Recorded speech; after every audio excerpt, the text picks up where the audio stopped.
Cage Minds, Mika Frankl, inside a one-of-a-kind venue, Bob Foster Museum, and the man left to me is probably on the walls behind us a lot here too.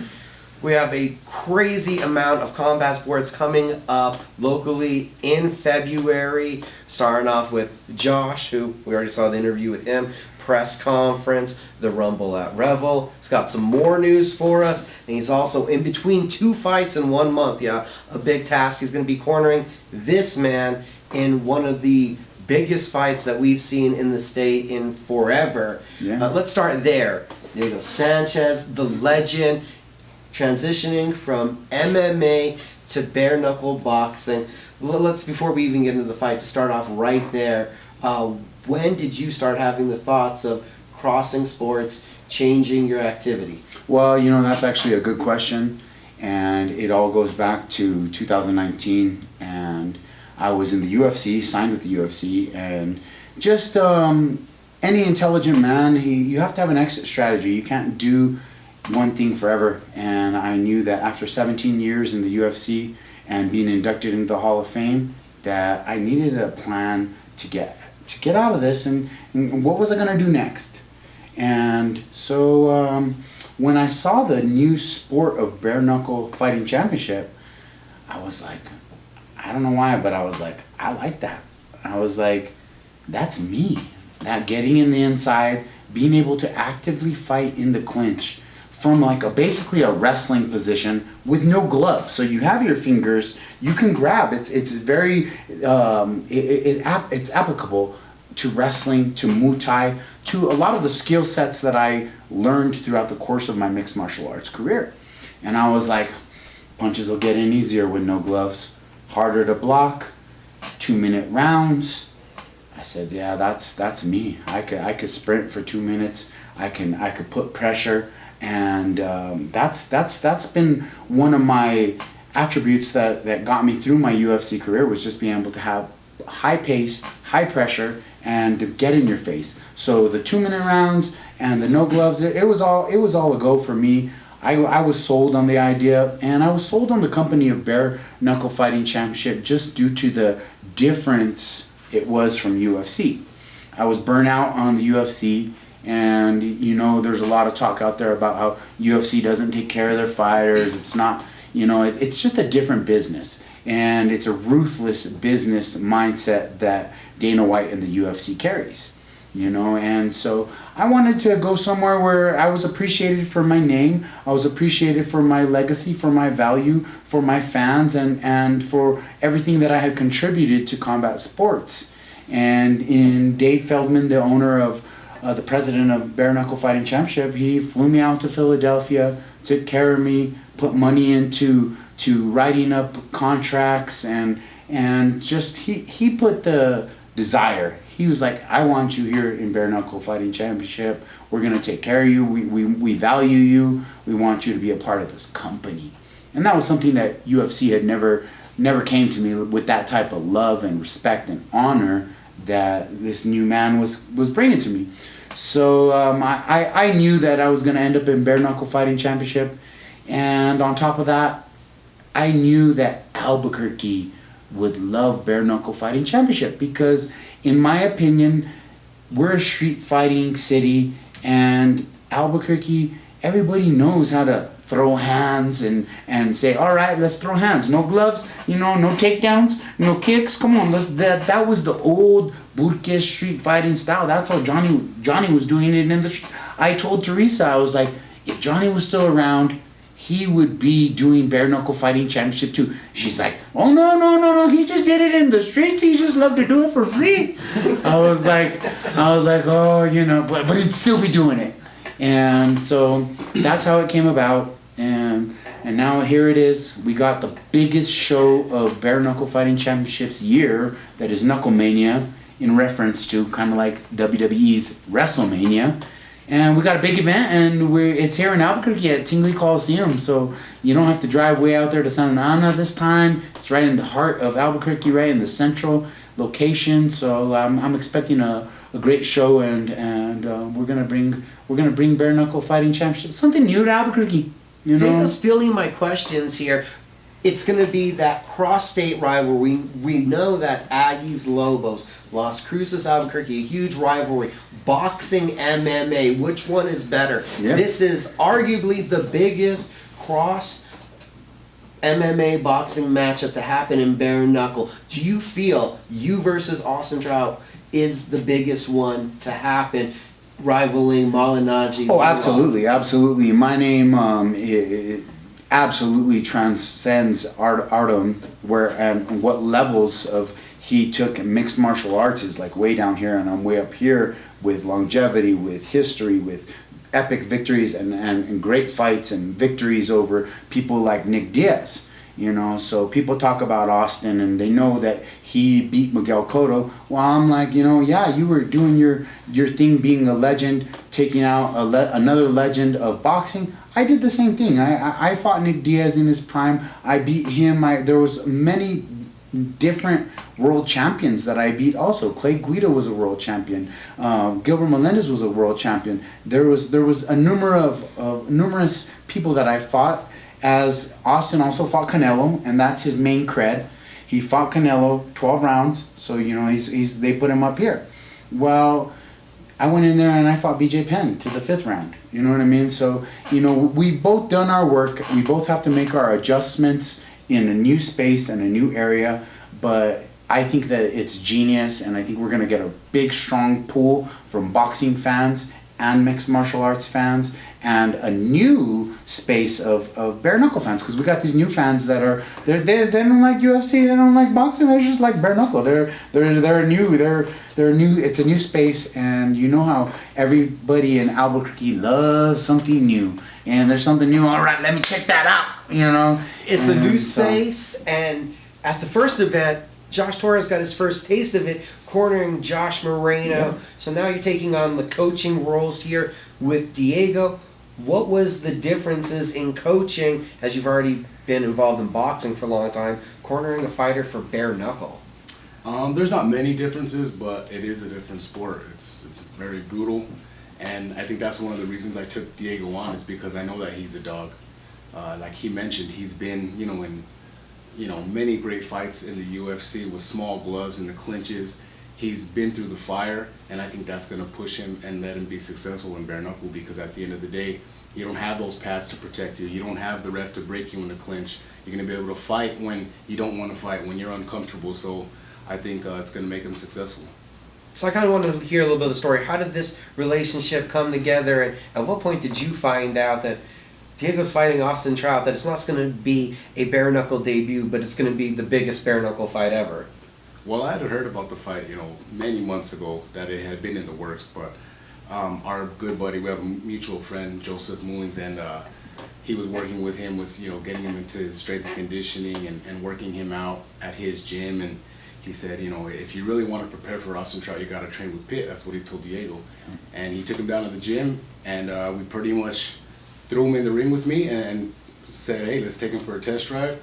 I felt like he had some fight in him. He's, a dog. He proved himself to me in the ring, and that's how you earn the ultimate respect, is when you go one-on-one with each other. So once I saw that Diego had it in him to pull off the upset, I said, let's do it. All gas, let's start training him, start, sharpening him up, and then that's how he came under the wing.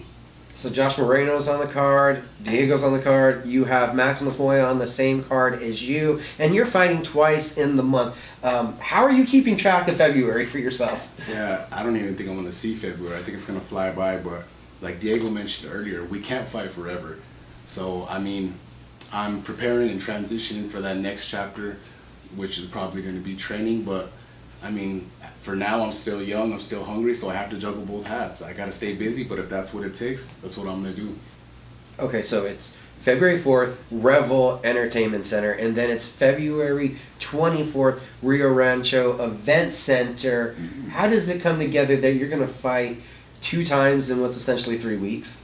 Well, Teresa Tapia with Tapia Promotions had been wanting to put a show on in February. We just didn't have a date lined up.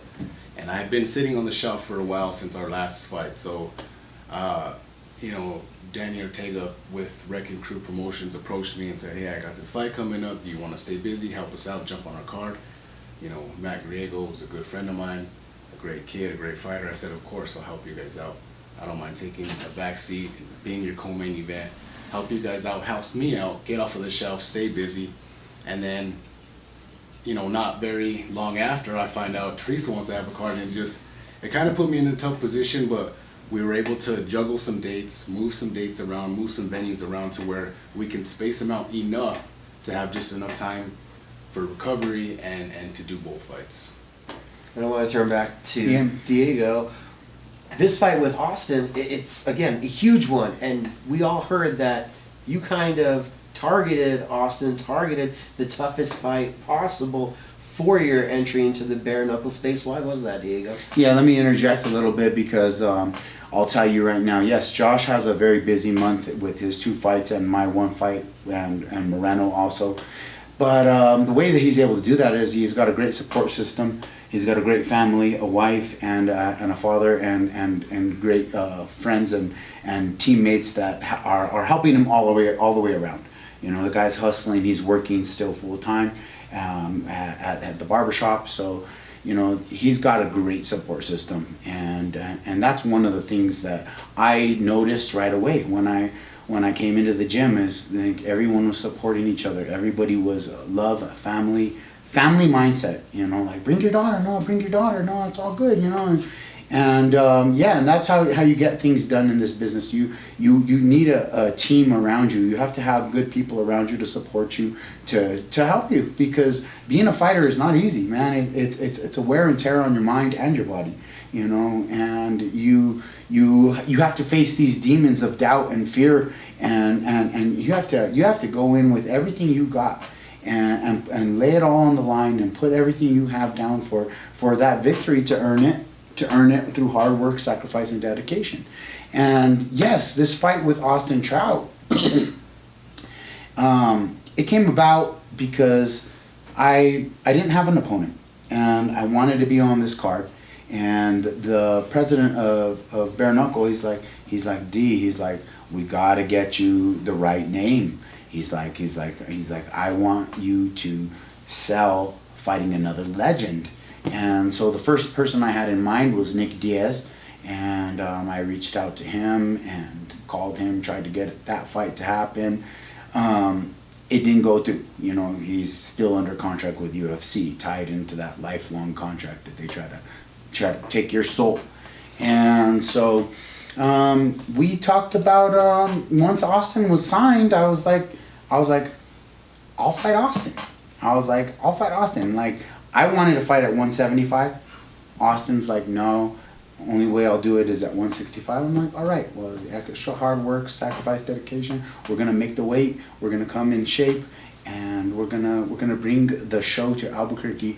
That is like you said, Las Cruces. It's north versus south. You know, we're both 2 New Mexicans. We both did our history in 2 different sports. But let's get it right.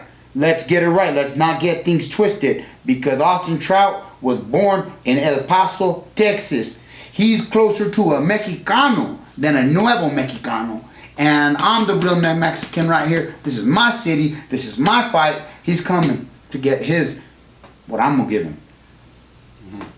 How different is this camp, incorporating now the new training with Josh, having this new influence on boxing? Oh man, it's amazing. And one of the things that drew me to wanting to train with Josh was just the fact that he is a very consistent man, and his consistency is shown in, you get in the gym with him, you know, the guy's never really out of shape. He's one of those guys that pretty much stays ready. And coming into the beginning of training camp, you know, he was in better shape than me, and when I got in the ring with him, you know, he gave me that push, and I'm not afraid of that push. That's what I want. I want that push. I want to be an adaptive man, that if I'm around someone that's in better shape than me, I'm gonna raise the level. I'm gonna raise up to that level. I'm gonna start every day, gonna get closer, gonna get better, gonna get better shape. And for me, when Josh is holding mitts for me, man, the guy's putting pressure on me. He knows I'm tired, but he makes me go more, and that's what you build and you earn this gut. You got gut strength, like you got guts. You might be tired, but you're in that fight and you've already been there. And so we do 3-minute rounds, and the 2-minute rounds are much easier, but the 3-minute rounds give me that push. I'm like, I'm getting tired now, but I can't stop. And I knew that was an element for this training camp that was going to be crucial, and that was going to put me to the next level, to where I can go in there and truly go out there and give my best performance, because this is honestly a blessing from God, and I gotta just give all the glory to God, because He put this in my path, and it couldn't be better, because the fact that Austin is so highly touted, that people are looking at me as the underdog, people are looking at me as like, can he even get in there and hang with this guy? And so that's what I like. I'm an underdog, and I like being counted out. I like to prove people wrong. And with this fight, it's like, it's a new space, it's a new area, and you have to have something that's called interpretation to have understanding. And I've been studying the game of bare-knuckle for 3 years. I've been studying this game. This has been my plan.